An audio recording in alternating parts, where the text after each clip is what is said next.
somewhere along the lines, we were taught that at this age, in order to succeed, move forward, grow, evolve, that we needed to completely reinvent ourselves.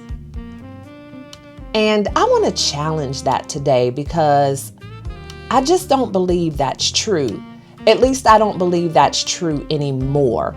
And the reason that I say anymore is because I too was guilty of kind of jumping on that trend of reinventing yourself, becoming unrecognizable in 90 days, popping out as a brand new person. And I even made a video about it. And now I've changed my mind. I've changed my outlook. I've changed my perspective on that whole narrative, because I truly believe that when you tell people, when you tell women, especially women of a certain age, that they need to become unrecognizable in order to be taken seriously, that they have to completely reinvent themselves in order to be successful.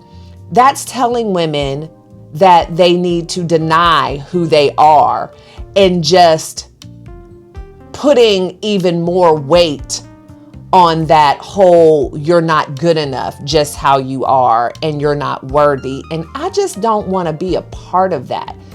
Now, I definitely believe that when we want something different out of life, we have to do something different.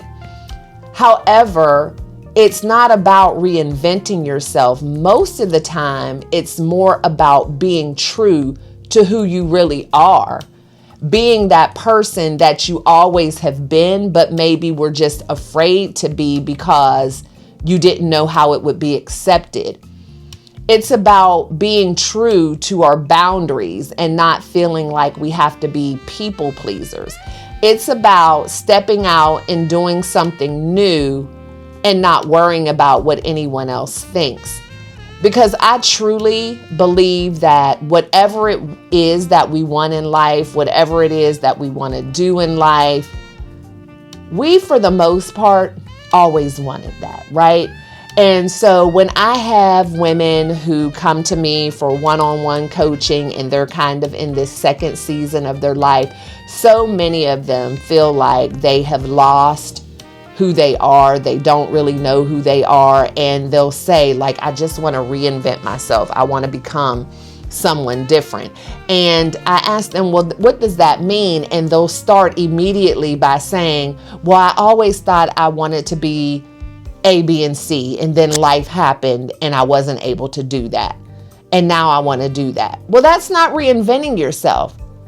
That's doing what you always wanted to do, but for whatever reason, you just didn't have the opportunity, the time, the resources, the support to do that. And so let's go ahead and do it now. But it's not reinventing yourself. It's growing, it's evolving, but it's not reinvention. And the whole unrecognizable piece, that really gets me. Like, unrecognizable to who? Like, if we have to hide from people in order to do the things that we feel are best for us in life, are those really the people we need to be around anyway? Like, that is just so odd to me. I know throughout my life's journey, I have changed, I've grown. But when people say, I don't know, I guess I've just been really big on words lately, because one thing that used to not bother me, that kind of bothers me now, is when people say, you've changed. And it's like, yeah, maybe I've changed, but you grow and you mature. And so in my mind, growing and maturing and evolving is not necessarily the same thing as changing. I truly believe that I am still the same person today that I've always been. I know me, and I've always known me. Now, there are some things that I have changed my mindset about. There are some things that I do a little differently. But have I really changed? I've learned, I've grown. But changing to me means that you have morphed into someone completely different.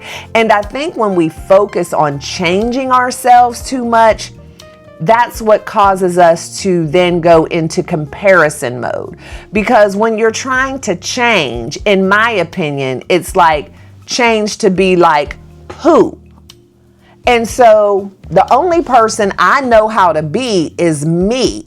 And if I want to change, then that would mean I would be trying to be someone else. And I hope I'm not getting too deep and too woo-woo, but it's just a conversation that has been playing in my head a lot. And I'm like, you know what? We really need to be careful about the words we use and how we speak to ourselves. And I know one thing that has helped me a lot has been affirmations. And I love the fact that when you are doing affirmations, you are speaking things into existence and acting as if they are, even if they aren't yet. But you're speaking life into yourself. And affirmations aren't about, I'm going to be this. I want to be this. They're saying, I am this. And I have that. Which means there doesn't need to be a change. So much of what we want out of life doesn't happen not because we weren't the right person for it to happen to. It's just because we didn't believe in ourselves enough to allow it to happen. And so when I think about myself and the things that I've been able to accomplish and achieve over the last several years, I didn't accomplish and achieve those as anyone else except for me. And had I believed in myself as much as I do now back then, I could have accomplished and achieved these things a long time ago. I didn't have to change who I was. I just had to believe in myself and change my mindset. And changing your mindset doesn't change who you are as a person. And so when my mindset changed, the things that were always supposed to happen for me started happening for me because that's who I've always been. I just needed to accept. I just needed to believe that I was exactly who I had always thought I was. I had to start ignoring the negative self-talk. And that's another thing that kind of bothers me is we often get blamed, for lack of a better word, for how we speak to ourselves.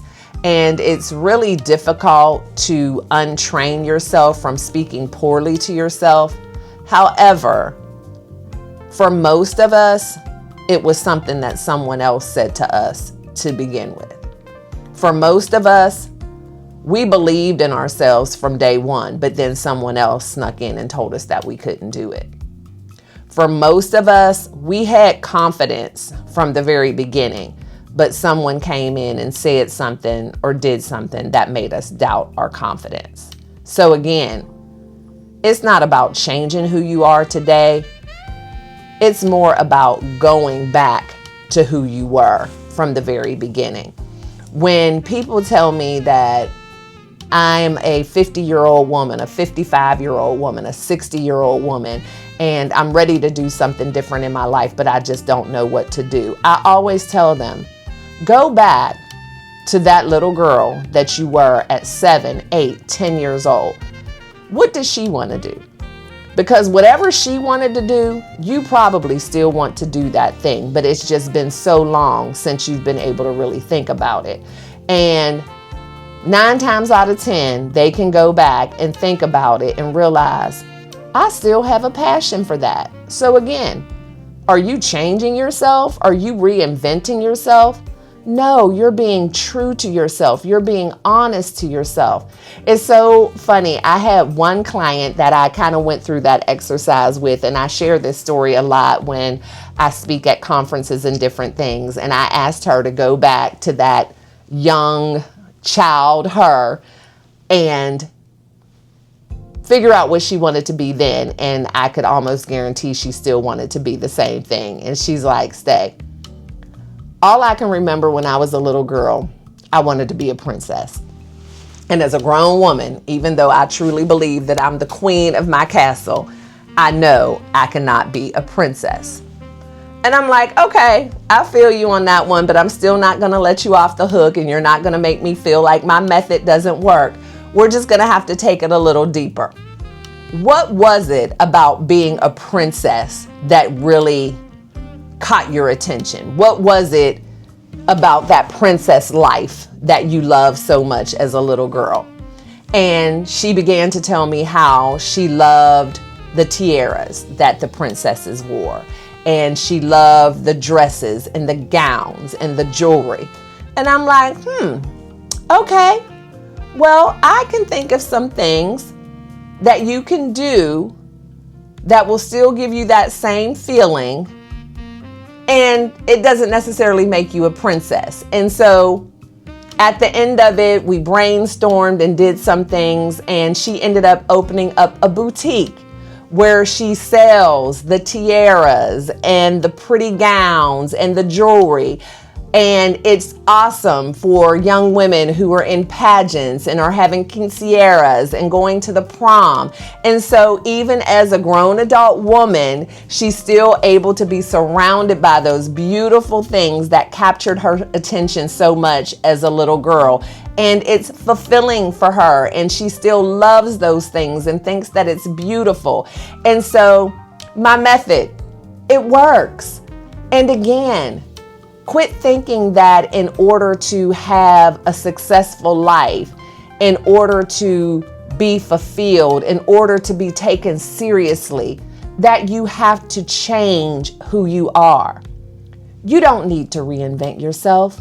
You need to be true to yourself. You don't need to become unrecognizable. You just need to step out and be the person you were always meant to be. And anyone who refuses to recognize your authentic self is not necessarily someone that you need to be around. And so instead of trying to pop out on them completely differently, instead of trying to pattern behind someone else's life or comparing yourself to someone else as a pattern for what you want to be, just be who you always were supposed to be. Before life got in the way, before someone told you you couldn't, before you were denied the opportunity. Be that person who you always knew you were supposed to be. Don't reinvent yourself. Just be yourself. And so that message was very important for me to share. I hope that it resonated with someone. And I want us to all be a little bit more mindful before we start jumping on these trends and these buzzwords, because some of the things that are supposed to be empowering, some of the things that are supposed to be encouraging for us can oftentimes be very damaging. Because when you're constantly hearing a message of, this is how you can reinvent yourself, this is how you can become unrecognizable, it subtly plants that seed that I'm not good enough just the way I am. I need to be different. And even though that wasn't the intention, it can still happen. And it also causes you to be constantly searching for what you should be and how you should change. And I just don't want that for any of us. And so I want us to erase those messages of reinvention, erase those messages of unrecognizability, and just go back and remember who we are and just be her. So I thank y'all so much for tuning in. I love and appreciate each and every one of you. If you've stayed this long, please drop a brown heart emoji in the comments below. Also, if you haven't already, please go ahead and hit that subscribe button and then hit the notification bell so that you never miss a single video. And they have this new thing out there where you can hype the video. So go ahead and hype your girl up, because we need to let YouTube know that us seasoned women, 50 plus, we are here for the content and we want more of it. So y'all know the drill. Always be kind and love one another, but don't forget to live your life. LYFE. Love yourself first explicitly. And I'll see y'all on the next one. And if you have time, go ahead and watch the video that's on the screen. I think YouTube thinks you'll enjoy it. Bye, y'all.